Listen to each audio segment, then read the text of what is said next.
Welcome back to the Bottom Line Podcast. Week one has come and gone, and week two has started, which we'll talk about. Yeah, Already an adventure, but we'll get there. terrifying. We'll get there when we get there. But week one has come and gone, like I said, and we have a lot to talk about. We're going to be covering all the week one games, Yeah. the week two game that happened last night between the Dolphins and the Bills, Yeah. then the rest of our week two predictions. We got a lot to get into, so I say let's just start the. Let's just get right into it.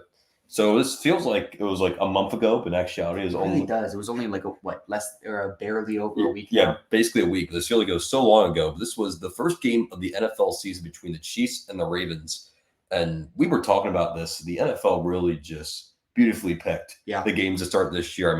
Ravens Chiefs. We're going to talk about Eagles Packers here in a second. This opening Thursday Friday start was electric, and both Lived these up to it. games were perfect. Came down to the wire. Obviously, you see the image we have there with the Isaiah Likely, but Yeah. just to start out, this was a very interesting game. The Ravens kind of started out a little bit slow, but they really made this a game late.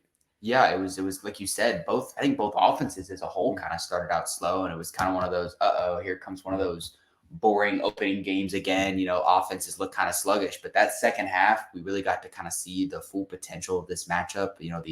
The rematch of the AFC Championship last year, which was kind of an exciting game, but this definitely, in my opinion, from a pure game perspective, was a much better game. You saw two of the best quarterbacks in the league just kind of go toe to toe, literally toe to toe until the very last second, and it was a really good Thursday night game, and I think it kind of showed the beauty of the NFL in one game, and kind of gave everyone a little bit of an adrenaline rush to get ready for Sunday. My two biggest thoughts on this game are I'm going to talk about each team's offense, but the Chiefs offensively, we talk about years past, this was a defensive built team. Yeah. You can tell this year just the amount of different weapons they have because you still have Kelsey, which Yeah. I still think they're going to do the same they did last year. They kind of just condition him throughout the regular season. They'll make plays, but nothing crazy. But they can afford to do it now because they have playmakers all over the field. Rashee Rice is kind of the new target loader in this offense. He had 7 catches, 103 yards. Yeah. Xavier Worthy is just going to fit in perfectly in this offense. He touched the ball like 4 times, and 2 of them were touchdowns or something like that. Yep. He was electric. Absolutely. Then Pacheco's turned into just a pure workhorse, honestly. I think he's kind of the guy no one gets talked about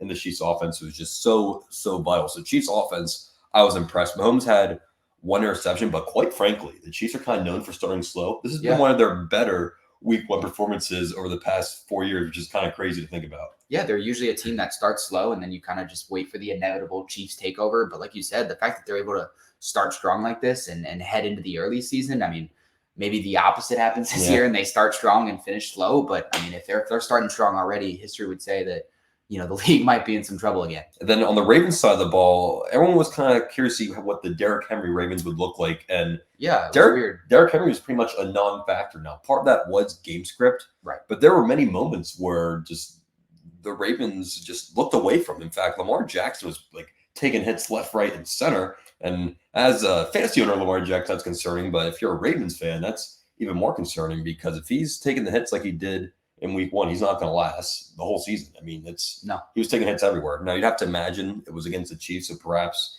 this was maybe more of an extreme game script where they were willing to go deeper into the playbook. But yeah, it was just interesting how Derrick Henry wasn't involved and Mark Andrews was a non-factor as well. Credit the Chiefs defense. Mark Andrews was double-teamed. He couldn't do anything. But that led to the emergence of Isaiah Likely. Yeah, Isaiah Likely was massive in this game. And I think another thing to go back to that Derrick Henry thing is not only did we not see Derrick Henry much, but we saw we saw a lot of Justice Hill. Yep. And he was consistently in on all their third downs, which is just very surprising. And I know Derrick Henry's not known for being a pass catcher or whatever, but you have to at least keep him out there for some of these, third down scenarios to at least give the defense a different look. And as we talked about, Isaiah Likely, I don't know if we're going to see that all season, but man, was this kind of a, at least another weapon that kind of adds to this Ravens offense that so desperately needs another pass catcher. And I hope Mark Andrews can kind of find his footing. And I think he will. I think he will too. But it was just definitely an eye opener to maybe this is kind of a 1A, 1B type of tight end room.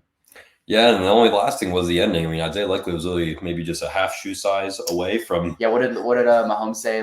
If he would have wore white cleats or something like that? Yeah, no. But it was about as minuscule as possible. And even when you watch it in real time, you're like, oh my gosh, I think we were freaking out. Yeah, we thought it was in. It looked like it was, but then, that's the power of instant replay for you. Yeah, all things considered, a great way to start the NFL season. Then we go over to my team, the Philadelphia Eagles, who I don't want to say took care of business against the Packers, but they were able to take down the Packers 34-29, which was just as equally of an entertaining game for much different reasons. All things considered, Yeah. Chiefs Ravens, it was not, I wouldn't call it sloppy by any standards. You had a couple mistakes here and there. This game in Brazil was as sloppy as you could possibly get between two powerhouses. I mean, we had turnovers everywhere. We had people slipping and sliding all over the field. Yeah. When push comes to shove, the Eagles got the job done. But I'll tell you what, when this game started, I thought the Eagles were picking up right where they left off at the end of last year. Yeah. But credit Kellen Moore, credit Jalen Hurts, credit Saquon Barkley, who came as advertised in this game, catching the ball, running the ball. I mean, he was the offense that game. Yeah, he was the offense. I mean, Jalen Hurts had a big throw to AJ, but overall, this was the Saquon Barkley show. And I know the Packers had 29 points, but I was very impressed by this Philadelphia Eagles defense. They made stops when they needed to. Yeah, I mean, the Packers were just I think it was like 2 straight drives. We had great field position to start this game, and they were able to hold them to 2 field goals and start the game 6-0. But I mean, overall, I was very impressed by the Eagles. Of course, late Jordan Love goes down. You never want to see that. And that's the bad part about this game is that, the Eagles end up, pulling out a good game here. And that's like pretty much the primary story is that no one cares about the Eagles. I mean, people have been talking about Saquon and how electric he's been. But the real headline coming out of this game was, well, what's the deal with Jordan Love? But and today we got an update. He's already questionable for week 2. I still think he's not going to play week 2. Which feels crazy looking back at it in real time. But the fact that he could be back in a week or 2 potentially is absurd. But I mean, what did you see on the Packers side of the ball here? I mean, Jordan Love looked good. Jaden Reed looked good. Yeah. I mean, overall, I mean, the Packers weren't bad. I just don't think they cashed in the opportunities when they needed to. No, and I actually liked what I saw out of this Packers offense, which I kind of questioned what it would look like. Mm-hmm. Josh Jacobs, I feel like he kind of was not really missing in that game. I don't know how many carries you got. You have the stats pulled up, but I didn't feel like he was a major factor in the game. 16 touches for 84 yards, but I will say he broke a few runs really late in the game. Yeah. It just didn't really feel like he was a huge part of that offense. No. I will commend that receiving core, especially Jaden Reed, kind of exploded onto the scene. I was kind of wondering who's going to stick out in this receiving core. And granted, maybe this was a 1-week thing, and maybe they kind of do receiver by committee type of thing where 1 week one guy explodes and the other week another explodes.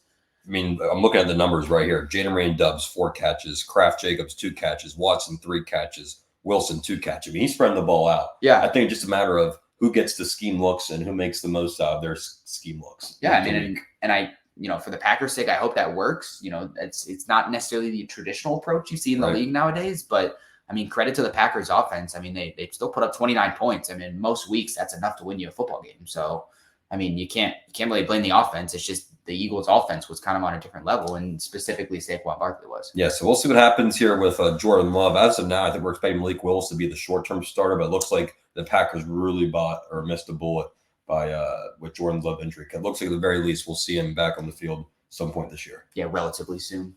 So we move onwards to the Sunday slate of games, and we're starting out with a team that Ben was particularly high on this year with the Atlanta Falcons, who lose to the Pittsburgh Steelers despite being the only team in this game that scored a touchdown. The Steelers got 6 field goals. The score was 18-10, yet the Falcons lost, and their defense pretty much did everything you could have expected them to do. Yeah. But this offense just looked very flat. And my question for you is, what's going on with Kirk Cousins? Because we thought that we knew he was coming off an injury. But I'll tell you what, in this game, he just looked hesitant. He still looked almost hurt. Yeah.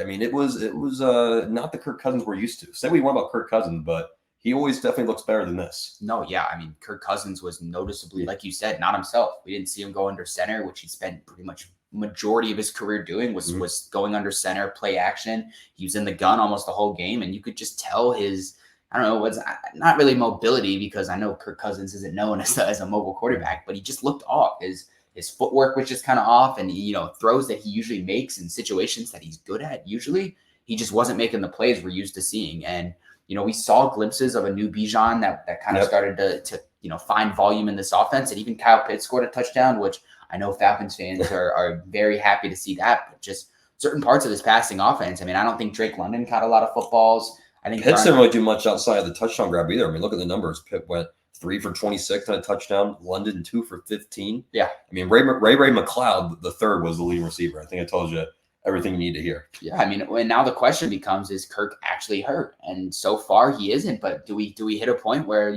this team has expectations? I mean, I feel like this Atlanta team was kind of built to at least be a playoff team this year. And after seeing the state of Kirk Cousins' health, The pieces are starting to fill in about that first round draft selection. Everyone's wondering why, oh, why? Well, it's weird. Maybe they noticed that Kirk's rehab is prolonging quicker than or going longer than expected. Yeah. I mean, again, you don't want to ever want to overreact to week one. That's one of the worst things you do in the NFL.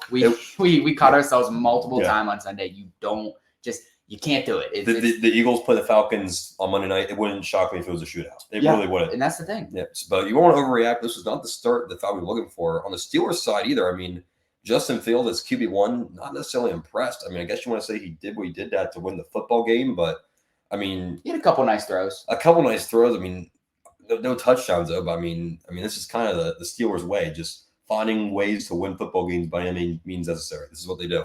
Yeah, and like you said, it wasn't pretty for Justin Fields. I don't know if he turned the ball over really at all, but it was enough to get the job done. It was enough for him to keep the starting job for next week as well. Yeah, I believe he's probably starting. They already announced it, yeah. So exactly, so they at least give him another week to kind of show what he's developing in this offense. But I mean, like you said, the question is how long do we go before maybe the Falcons look at potentially shutting down Kirk Cousins and they go to the rookie? Yeah, we'll have to wait and see. Moving onward, we have the Titans versus Bears, which was another fun game. The NFL debut for Caleb Williams with a big storyline here. And I'll tell you what, Caleb Williams is pretty much one of the least notable players in this game.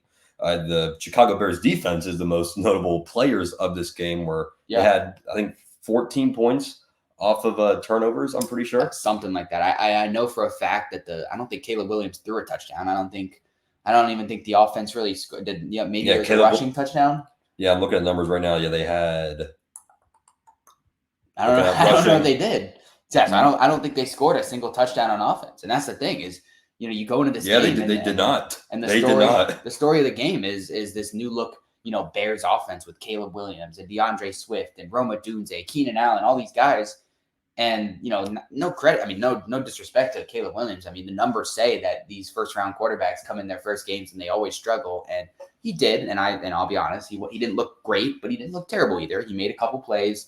But credit to this Bears defense for having their young quarterbacks back. And, I mean, the picture says it all of the kind of the collapse from this Titans team who looked good out the jump. I mean, if they don't make those mistakes, they probably win this game. No, I mean, I believe I could look at it, but I believe they went up early too. I believe at one point they were up like 17-3. They were up 17-0 at one point on the Bears, and they kind of just threw this game away late in the fourth and gave Chicago kind of life when they didn't have to, when the offense wasn't even scoring points.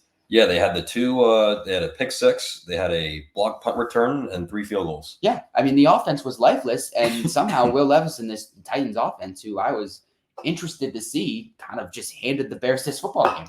Yeah, I mean, I don't really have too much more to add there. I mean, I'll tell you what, if this Bears defense can continue to play at this level, and Caleb Williams just is, you have to imagine he'll slowly come on as the season progresses. No, absolutely. I have no doubts in what Caleb Williams can do long term with this team. I mean, it's scary though. I mean, this Bears team it's kind of starting to see what we talked about preseason, where they're one of those wild card. I don't mean wild card as in playoffs, but they're just such a loose cannon team where you don't know what you're going to get. Yeah, I mean that's pretty much a perfect analysis. And this was one of the best games of week one right here between the Texans and the Colts, an absolute showdown in the division. It feels like every time these two teams play recently, it's just bound to be a good game.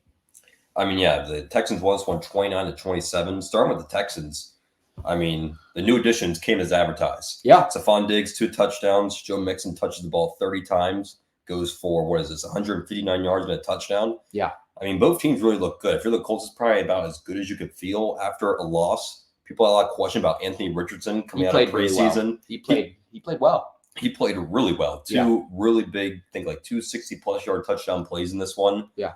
I mean, this was just a fun game to watch. Yeah, I mean, like you talked about it, for me, the Joe Mixon storyline kind of caught me off surprise. He touches the ball 30 times in this game. And in the modern NFL, that's a lot for a running back. And I think it's interesting to see this offense develop. And, C.J. Stroud last year kind of didn't really have much of a running game. I mean, Devin Singletary kind of got it going at times. But, I mean, if this offense can develop a run game, and we've already seen the new addition of Stephon Diggs, mean a lot. I'm sure Nico Collins is going to get his. And I mean, he had his in this game too. He still went for 6 catches, 120 yards. Yeah, and that's the thing is it was a quiet. I felt like a quiet game because he didn't score any touchdowns. But like you said, he was averaging 20 yards of reception. Yeah.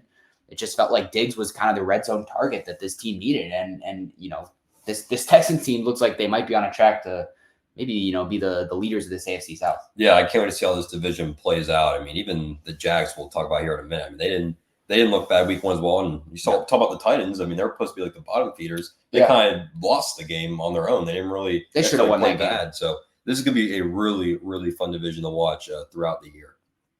So now we go to the Dolphins week 1, and Ben, try your best to just forget about week 2 when we talk about this game against the Jags. So this was a very slow start for your Fins. I mean, the Jags kind of had them right where they won them week 1. Obviously, the big story going into this game was the Tyreek Hill situation. Not going to go into detail into that, but the fact of the matter is he played in the second half. This Dolphins offense came to life. Yeah, and then as you talked about, they kind of started slow. I'll give this defense credit, and I'll give them more credit than I probably should in the later game. But this defense was very good this game, and I mean they shut them out in the second half, and in the first half, despite this offense being pretty much nowhere. I mean they were a complete ghost in the first half. They kept them kind of in it enough to where they gave the offense a chance to get back in the second half, and that's what they did. Credit Tyreek Hill for kind of blocking out all the noise on Sunday and going and playing a heck of a football game. We kind of saw this game, the true power of the 1-2 punch between Tyreek Hill and Jalen Waddle. I think both guys went over 100 this game. And I'll tell you what, the second-year emergence of Devon Achane this year is going to be pretty scary to watch because we'll talk about him, I'm assuming, in the second game as well. But just making plays left, right, and center for this Dolphins offense in this game. And credit the defense for coming down, down the stretch to really make some stops late in the game. I was really shocked, I'd say the word I'd use, by how the Jags utilize their offensive personnel. Yeah, it was weird. Christian Kirk was not really a factor in this one, and Travis Etienne scored a 1-yard touchdown, but he was pretty much in a 50-50 carry split with Tanks Bigsby, which was really interesting. I did like with the Brian Thomas play. I think he's going to be a really good. He looked great in this game. He almost had 2 touchdowns. If Jalen Ramsey doesn't hold, that's the 1-yard ETN run. The play before, he almost caught a deep ball, and Jalen Ramsey kind of had to hold him to kind of save a touchdown. And I mean, credit to Brian Thomas. First game out of the season. I mean, he looks like this guy could be potentially the leader of this receiver room. Yeah, no, it was interesting. Evan Ingram, he was a big factor last year. He was quiet. I don't even know if he caught a football. He might have caught one. I had him on fantasy. Trust me. I know. I mean, he was nowhere to be found. I mean, he caught 1 ball for 5 yards. Yeah, I mean, and he was like, I think he was their leading receiver last year. Maybe Christian Kirk was, but he was a vocal point of this offense, and he was nowhere to be found. You just have to imagine if the Jaguars were able to utilize all the working parts of their offense, especially after losing Ridley. I feel like this is really one of those offenses, kind of similar to the Packers, where you got to get everybody involved. Everyone has to eat, and I think that's what's going to make the offense work for the Jags. And they have the talent to do it, and that's the scary part. They have the talent. I mean, you brought in Brian Thomas, you brought in Gabe Davis. I don't know what else. I mean, they just have to figure it out. And this is the trend. I don't want to necessarily, again, week 1 process with week 1, but the Jags have had this tendency to be very up and down. Some weeks they look like, oh man, if they play like this, they're a legit threat. And other weeks they're like, this team doesn't even look like a playoff squad. No. This has been like a continuous trend through Trevor Lawrence's NFL career. And obviously he's the quarterback. It all starts with him.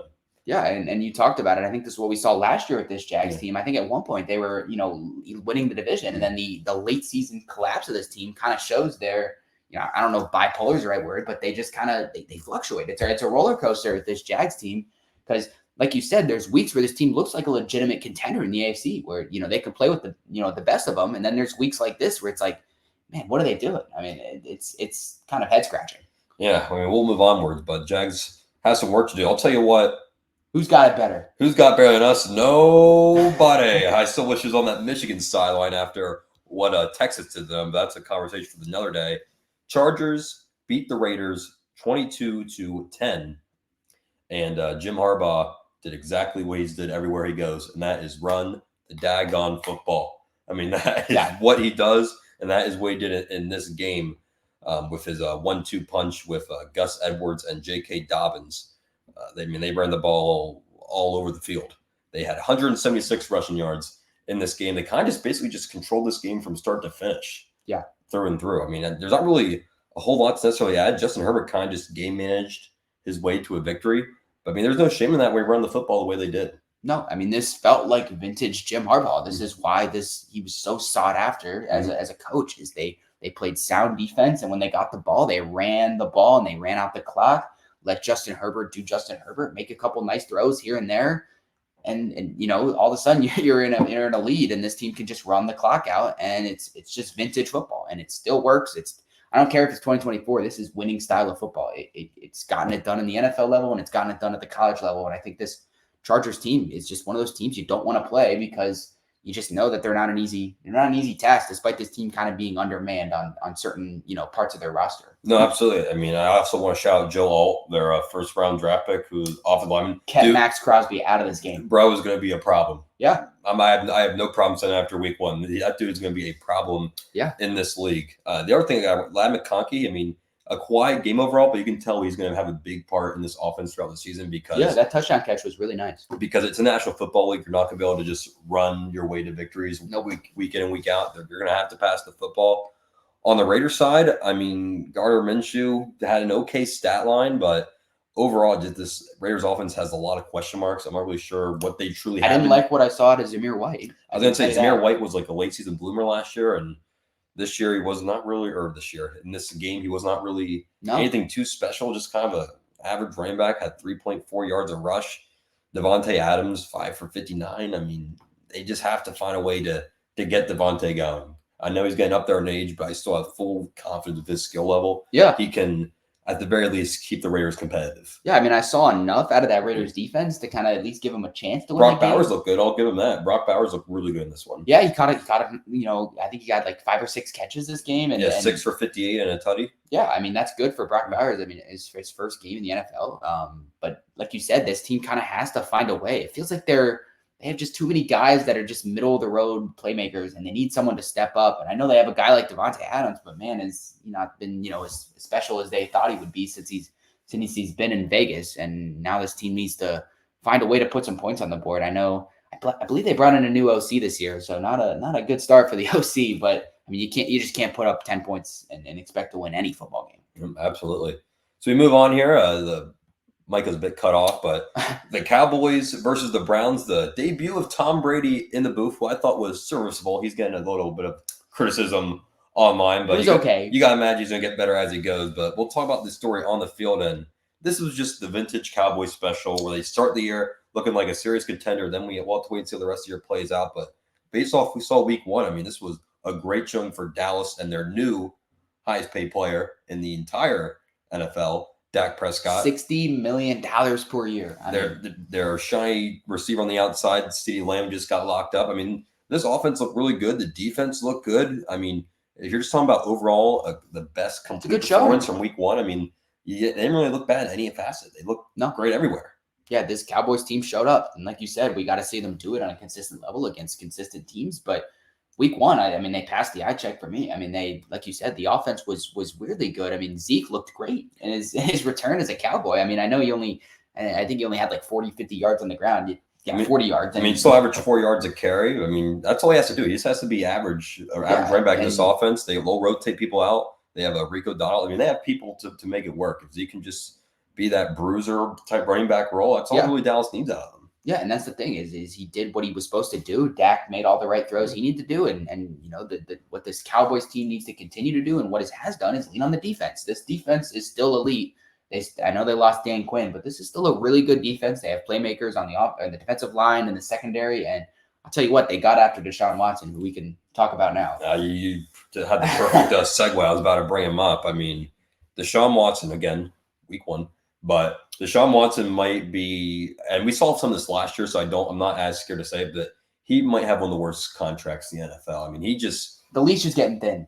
I mean, he's just, his fall off, I'm not sure if it was the year off. I don't know what happened.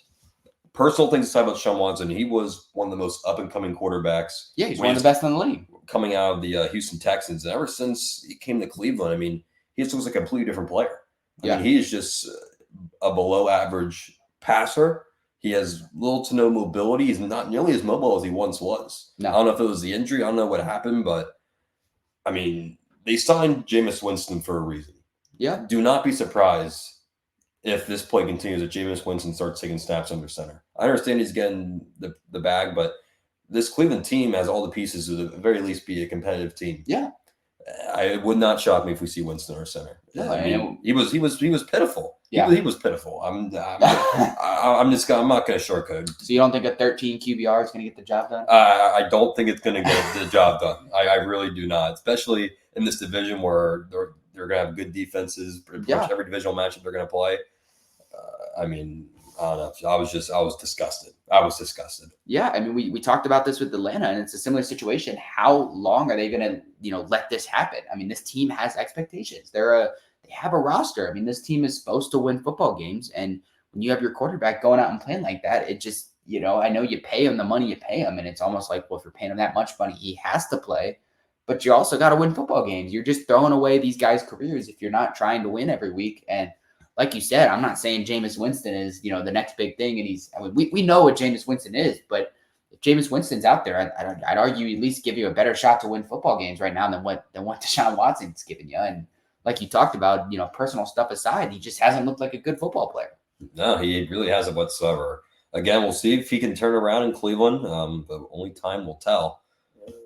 Buccaneers versus the Commanders. And I'll tell you what, Baker Mayfield, give that man his props because it's so strange. Ever since he has entered the league, it's just been adversity. And yes, I'm aware it's the Commanders, but Baker Mayfield, and this is still NFL level talent we're talking about, and Baker Mayfield carved up this defense. Yeah. The Buccaneers win 37-20.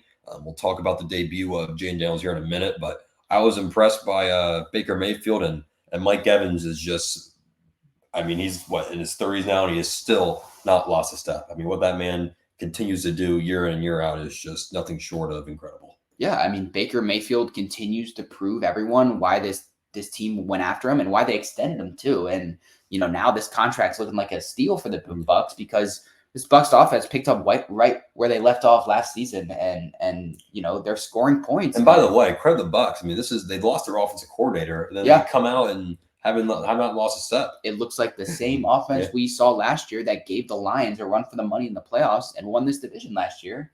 And it just makes you, who knows what you're going to expect out of this Bucs team. But I'll tell you what, after 1 week, I like what I saw. And Rashad White's still going to be Rashad White. I think Bucky Irving got a couple nice carries in this game. And their rookie receiver, McMillan, came in and looked like a really solid wide receiver 3 option. And Godwin back in the slot, which I know you were talking about, really lived up to his first game back. And Mike Evans is still Mike Evans. Yeah, I mean, the Bucs just had a complete game. I was talking about maybe Dallas, the most complete game of the week. It actually might have been the Tampa Bay Buccaneers. They look good. It's up there in all facets. Let's talk about the Commanders now. The debut of Jaden Daniels, and the stats actually look pretty good for Jaden, but if you watch the game, it was just a lot of very safe passes, He looked like a rookie. Didn't take like any significant shots, even medium to deep passes down the field. He had one to Terry that he overthrew, and that was like the only one that really stuck out was he took that one deep shot. But like you talked about, besides that, it was just check down city, which dink and dunk, which is fine. I mean, I mean, for rookie, you're going to need to take that time to develop. But I would expect even early as week 2 to start utilizing. I mean, that's one of the main reasons that Washington took him at number 2 in terms of just pure arm strength.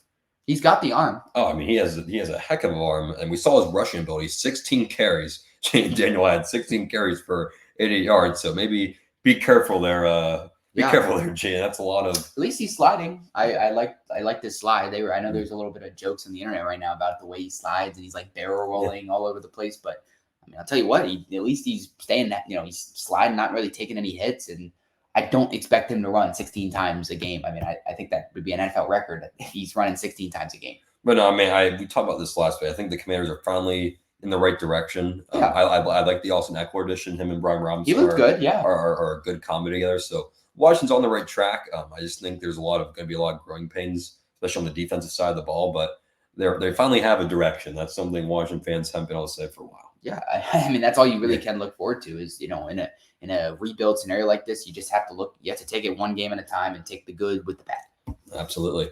So now we go to the Sunday night game between the Lions and the Rams. I think this is the Texans Colts for the game of the week. I like this game. I mean, this was the game of the week. This game went into overtime. Again, another great decision by the NFL to put this in the primetime slot. I thought the Rams were going to get their revenge, and they were ever so close. But the Lions come out on top 26-20 in a game where the Lions offense didn't really fully click completely. No. But I think this just goes to show how good the Lions are. You don't have to play your best football against a quality opponent and still get the job done.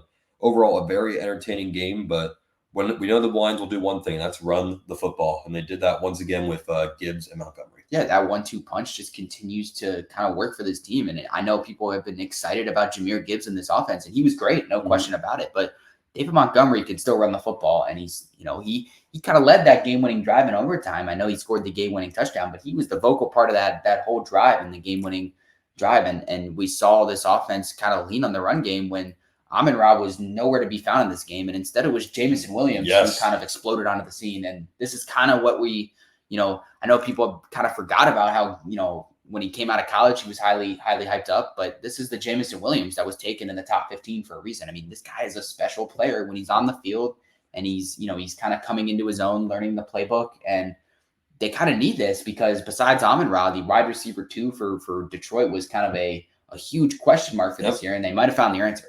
Yeah, I mean, Jameson Williams looked spectacular. 5 catches, 121 yards, added tutty along with that. I mean, that'll play. That'll play, as we like to say. But yeah, I mean, Laporta wasn't really, he was kind of just average. Again, Amon-Ra nowhere to be found. No. So once they start utilizing them, and we know this Detroit defense is always going to be a tough draw. I mean, they're just a great defense. Obviously, you were high on Aiden Hutchinson. And I'll tell you what, he looked great in this first game. I don't know if he officially forced a turnover, but it felt like, from what I remember, he was everywhere on the field, just, in the backfield almost every play. Jumping on the Rams side, Cooper Kupp is back, ladies and gentlemen. Yeah. Now, part of that was Puka Nacua going down, which you obviously hate to see. Doesn't look good. It's kind of the inverse of last year almost. Yeah. But I'll tell you what, if Stafford has Cooper Kupp, the Lions are going to be a tough ask because the chemistry that the two of them have is arguably the tightest connection in the league. Elsewhere, everyone else was really. Kyren Williams, he didn't do a whole lot in this one. Matthew Stafford played pretty good, all things considered, against the Lions defense. Well. I still think he's one of the most underrated quarterbacks in the NFL. I think he's arguably still a top 5 QB. I have no problem putting him in that upper tier. If you're the Rams, I'm not overreacting. You played the Lions week 1. Yeah. You played well. You just played a team that played slightly better than you in their home stadium in week 1. Yeah, if I'm the Rams, I'm not panicking at all. Obviously, Puka's a big loss, but I expect the Rams to still be a serious player in the NFC. Yeah, it's just the definition of 2 good teams, and one just kind of played slightly better.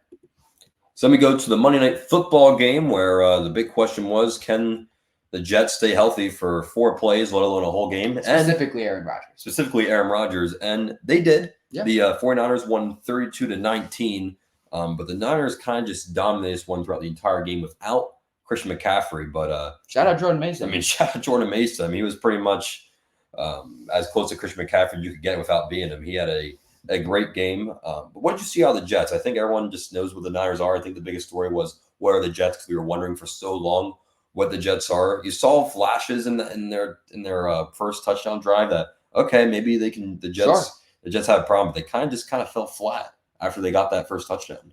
Yeah, they had that one touchdown drive like you talked about. I think they ended up punching in with Brees early on, and then you had that drive, I think it was somewhere between the second and third quarter, where Rodgers was changing the play almost every single time and kind of just carved up the defense. And then besides those 2 drives, it just was kind of all over the place. I know Rodgers threw a pick that really wasn't his fault. It kind of tipped around a little bit. You kind of saw the limitations of his mobility, and I know that was a big question, but not a lot of mobility as much as we're used to seeing with him, climbing up in the pocket and moving around a little bit. I think I like what I saw at Breece Hall. The O-line kind of really didn't give him a lot to work with, but he was still, able to find ways to make plays here and there. I think for me, the biggest story is maybe the Jets defense is not as good as we think they are. Now, again, week 1. Week 1. It's week 1. That's the underlying theme here. And it's also the 49ers, one of the best offenses in football. But the Jets, the Jets, specifically the defensive line, they were nowhere. They just looked average. Now, of course, they don't have a big piece of defensive line. They lost Huff, and Reddick is supposed to be the replacement for Huff, and Reddick is still nowhere to be found. Yeah. Thank you, Howie Roseman, by the way. But this Jets defense, they just looked average. They didn't necessarily look bad. No. But the defense is supposed to be like the spotlight of this team. And they did not look like one of the best defenses in the NFL in week 1. No, and the thing is, you kind of got weak performances from some of the Niners players. I don't think, Brandon Ayuk was nowhere to be found that game. Debo Samuel was making plays, but it really wasn't like he was getting. He got. Juwan Jennings was the best pass catcher. Well, I was gonna say Debo had high volume, but his Yeah. efficiency wasn't there for sure. I mean, Kittle didn't do much. Right. It was pretty much just Jordan Mason was finding a way every time he touched the ball. If you would have turned the game on and you switched out if you somehow had AI, you would have convinced me that was Christian McCaffrey just because of how good Jordan Mason was. It felt like they didn't even need Christian McCaffrey. And we know he's the best running back in football, but I mean, I'll be darned. Jordan Mason looked like the guy. I don't know.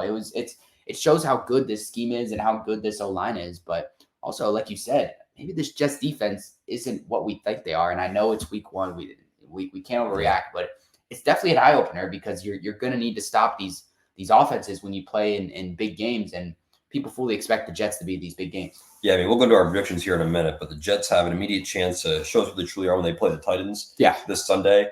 And I think that's going to be I think they're on paper the superior team. So I think that's a much that they need to show out this Sunday, I feel like. I mean, I'll tell you what, if this defense doesn't show up again, the eyebrows are going to be for sure raised. Well, Ben, you've been dreading it all show long, but let's talk about last night. And before we start, let's just say prayers for Tua.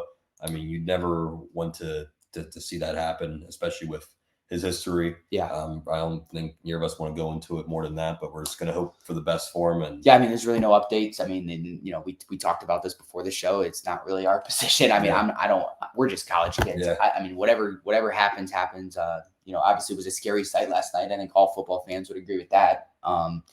But obviously it's going to affect this team long term, and we'll see how they respond. But from a game perspective, everything was still bad. Yeah, but let's just talk about everything happened prior to the injury, because this was just Josh Allen being vintage Josh Allen against the Dolphins. He just has the Dolphins number through and through. Yeah, and he really didn't have to do much in this game. This was kind of the James Cook show, and then the Dolphins just kind of shooting themselves in the foot all game long.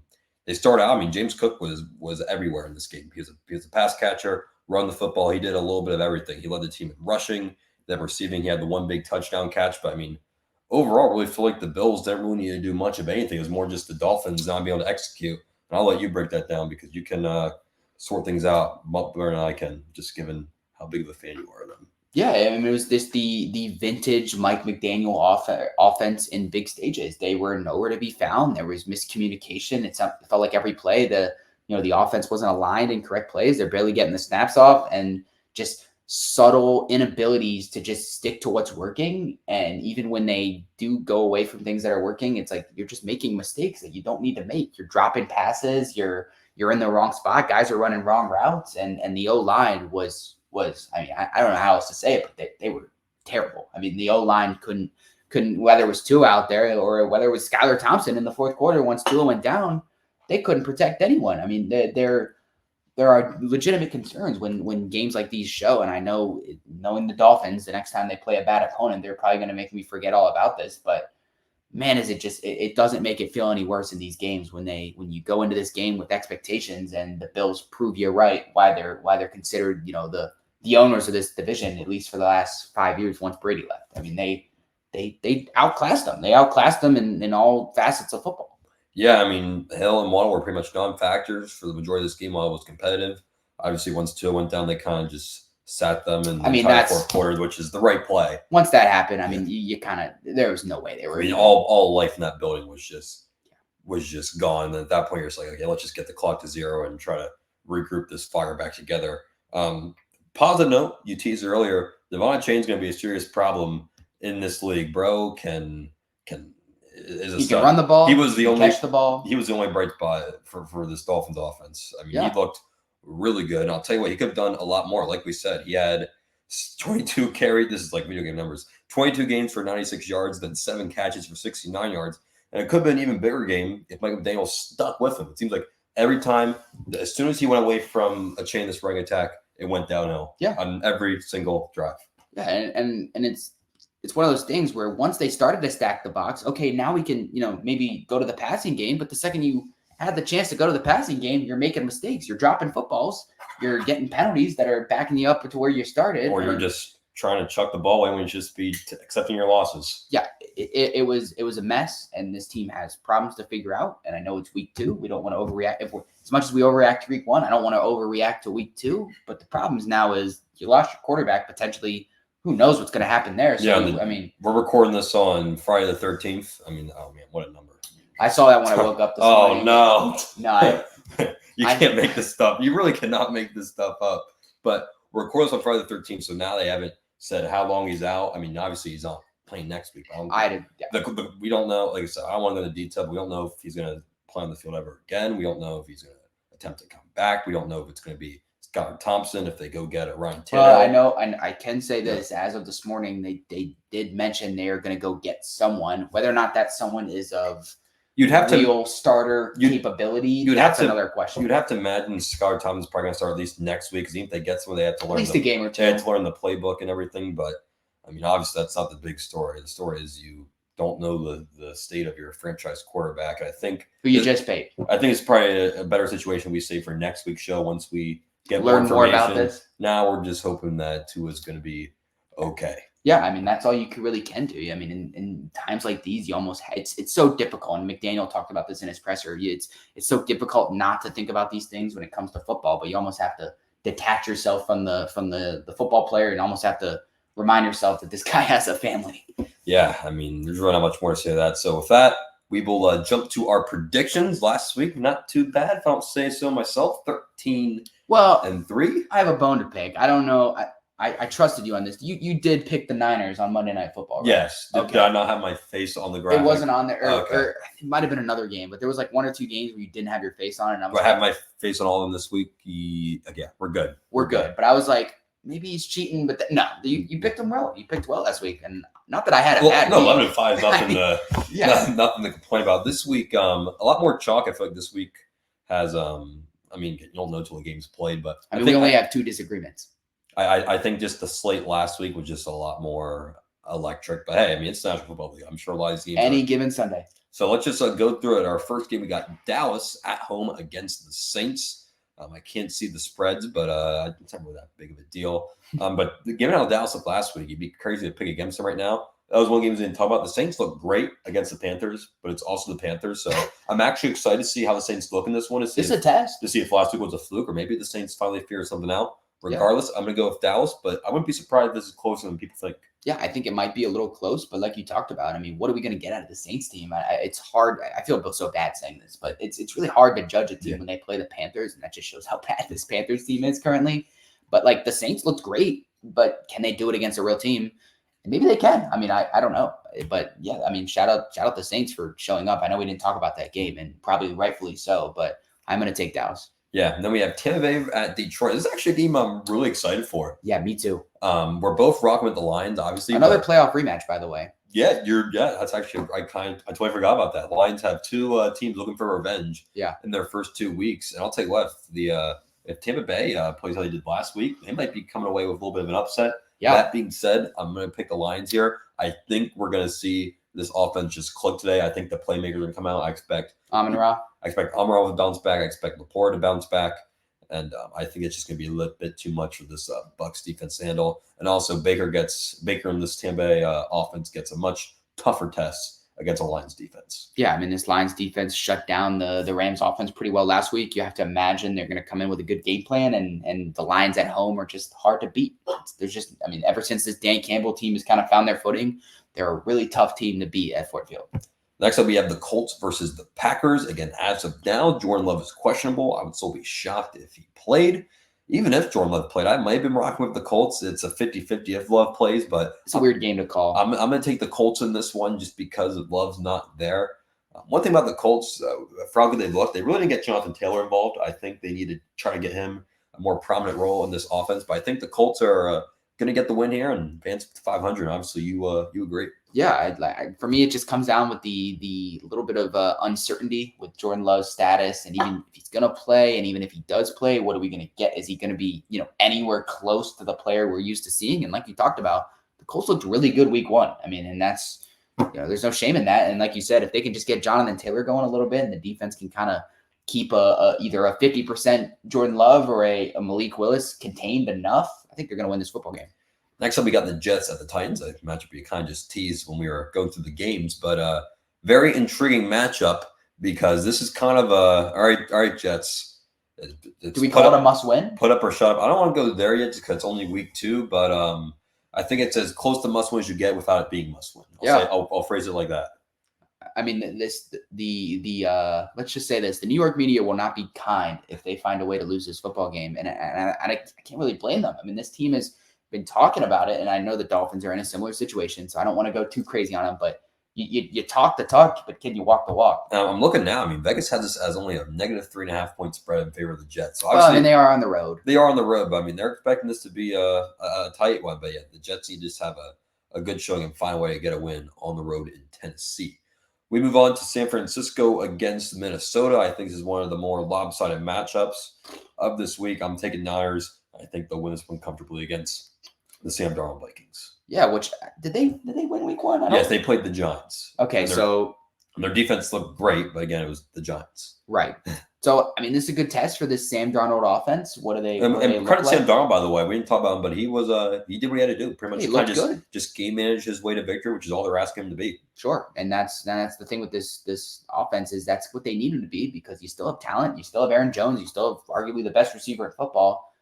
I do think that San Francisco is kind of just going to out talent them, and you can't pick against them right now. They're the best team in football right now. It's hard to pick against them, and I don't know if this one's going to be close. I mean, Vegas only has them at a 5-point spread. That doesn't feel too crazy. No, I might be I don't know, our roommate here is Mr. Sports Bear. I might have to tell him about that line. We'll move onwards to our first disagreement, and again, another game we didn't talk about. New England beating Cincinnati, which Cincinnati is kind of just in shambles right now, and the Patriots took advantage of that. I mean, new head coach Mayo had a game plan, kind of Harbaugh-esque, with just run the football down your throats, and the Bengals didn't have an answer, and their offense looked flat. This Patriots defense looked good. I mean, this is a team that's supposed to be one of the worst teams in football. They did not look like a worse team in football against what I would call a quality opponent. Yeah, I mean, Cincinnati was supposed to be good. I picked them to win the division last week. I mean, I have high hopes. I still do have high hopes for this Cincinnati team.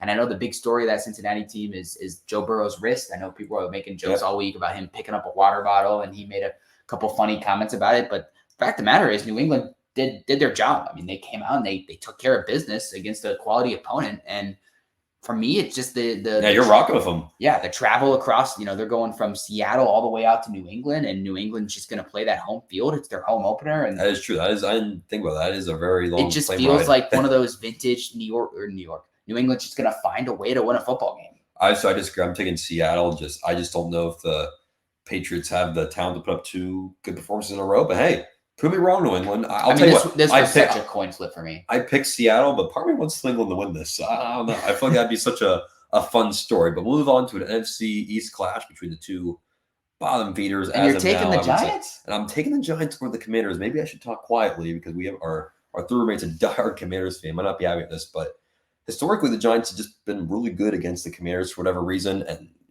here's my theory. Okay. Like, just hear me out. There's one game each year where Daniel Jones just looks like the best quarterback in the National Football League. And this is the one. It happens one game each year. Okay. And it's going to be this week. Okay. It's going to be the 1 week I picked the Giants, and this will be it. But this was, and there he is texting me right now, picking the Giants. He's going to have a word with me after this. But lost my train of thought. This will probably be the only time you see me pick the Giants. This was a coin flip, though. I mean, this was a tough one to call. Would not shock me if the Commanders steamrolled the Giants either. Yeah, and it's only a 1.5 point spread. I believe that's what it says there. I mean, it feels crazy that this is as closely betted as possible. And I can't say I blame Vegas because of the performance we got out of Washington week 1, but I think it's at home. You're probably going to see a better version of Jane Daniels. And I just can't imagine. I mean, the Giants didn't score a touchdown last week. The defense, surely the defense can't give up as many points as last week. I'm going to take Washington. I feel better about them than I do the Giants. And I don't know, just one of those gut feelings. And we agree the rest of the way. We'll try to pick up these next few. Chargers at Carolina. This is more just not about the Chargers, more about they're playing the Panthers. I'm taking the Chargers. There's not much more to say other than that. Yeah, I mean, that's all you can really say. It's whoever's playing the Panthers, we're bound to pick against them. Jacksonville at Cleveland. 2 teams that are looking to get their first win of the year. Yeah, I'm going to rock with Jacksonville. I think they'll find a way. I mean, just the way Deshaun Watson looked last week, I am not comfortable taking them at all. I think Jacksonville will figure out how to build off the first quarter or the first half they had and kind of try to forget what happened in that second half. I'll take the Jags. Wouldn't surprise me if they did this one handedly, actually. Yeah, I think Especially at home. Yeah, it's their first home game. Trevor, did you see the Trevor Bank Stadium? Oh, is that what they're calling? They did like a 1 game like sponsorship. Wow. So I mean, you go, Lawrence. Expectations are high. Get that bag. I'm just gonna take them off talent. Like you said, I didn't feel good about Cleveland. Would I be surprised if they turn this around? Not at all. But I don't know. It just feels comfortable taking Jacksonville after what we saw out of these two teams. Raiders at Baltimore, both again 2 teams looking for first win of the year. And I'll tell you what, this might be the biggest win of the week. I think this is going to be a coming out party for the Baltimore Ravens. I think Derrick Henry is going to do Derrick Henry things in this one. I think the Ravens are going to win this one, and they're going to win big. Yeah, I think it's going to get ugly. Vegas agrees. The highest spread of the week. It's a 9-point spread. That's pretty massive spread. Yeah, this one's going to get out of hand. I think it's going to get out of hand quick. Just kind of a bad draw for Vegas after you lose a tough week 1. But give me Baltimore at home. Then we can move on to the Rams at the Cardinals. Cardinals almost upset the Bills week 1, so they're going to look to try to. Yeah, we didn't talk about that game, but they looked good. Yeah, but we'll see if they can pick up the pieces. They have to get their playmakers more involved. Marvin Harrison, not really a factor week 1. You expect that to change, but I just think the Rams are overall a better team. I'm really high on the Rams this year. And again, kind of a similar situation to the Ravens where you were this close to victory week 1. I think they're going to come out with some fire. Yeah. But I still think this will be a relatively close game, but give me the Rams on the road. No, I think it's going to be a very close game. And in fact, it looks like Arizona's favored. Arizona 1 point. All right. I mean, the Cardinals are a favorite in this game. I mean, it feels weird saying that the Rams is an upset, but I'm going to take the upset as well. It just feels like this is a safe upset call. I just imagine Cooper Kupp's going to do Cooper Kupp things, and Kyron kind of had a quiet week. Do you think he's going to stay quiet again? Does Kyler stay consistent? Probably not. I still think this is going to be a close game, but I'm going to take the Rams ever so slightly. Then we have the Steelers against the Broncos. Despite great preseason from Bo Nix, kind of came back down to earth week 1. And Bo picks. I like that one.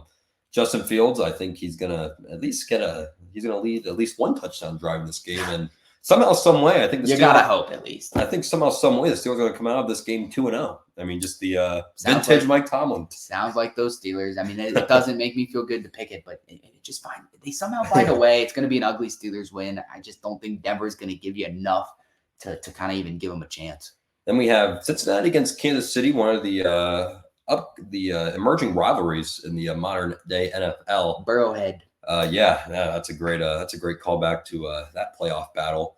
But I'm going to take we're both taking the Chiefs in this one. Just so many question marks for Cincinnati right now. I think T. Higgins isn't playing. Chase still isn't paid. I think he's probably going to have a normal workload though, but Burrow's wrist, there's just so many question marks right now. And I hope they show up at least for my sake. I hope they at least show up. I hope it's a close game. I mean, I hope, but I mean, the Bengals have historically owned the Chiefs in the regular season. Sure. So, I mean, we'll see if they do it. But this time I think the Chiefs will get the best of the Bengals. Yeah, and I think we probably will see a vintage, maybe Mahomes-Kelsey game, or maybe we'll see the Bengals offense kind of throw this one away because of their injuries. But the home environment's just going to be too much. I mean, Kansas City, they're hard to beat. We move on to Sunday night where we kind of have the 2 teams that were the most active in the offseason. The Bears go to Texas to play the Texans. Yeah, we're both taking the Texans, but I have this game circled. I think it's going to be a fun one. I think they might cover the spread. This might be what's the spread? 4.5? Wow. Or is that 6.5? That's 6.5. Oh, it is 6. Yeah, it's really tiny from where we're watching it. So 6.5 point spread. I mean, I think it'll be a fun game. I'm taking the Texans. I think they're slightly better, but I think the Bears are going to show the Texans game that they have some serious potential. Yeah, I think this might be Caleb Williams' kind of national.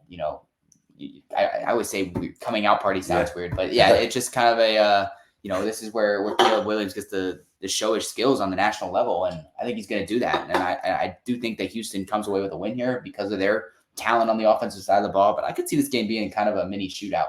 Yeah, for sure. And I could see the same thing for the Monday night game between the Eagles and the Falcons. Don't really know what to think of this game as an Eagles fan because we saw how bad the Falcons looked last week, but I just feel like they're bound to come out swaying on I don't know. I just feel like the Falcons, they're kind of in the media spotlight right now for how bad they looked.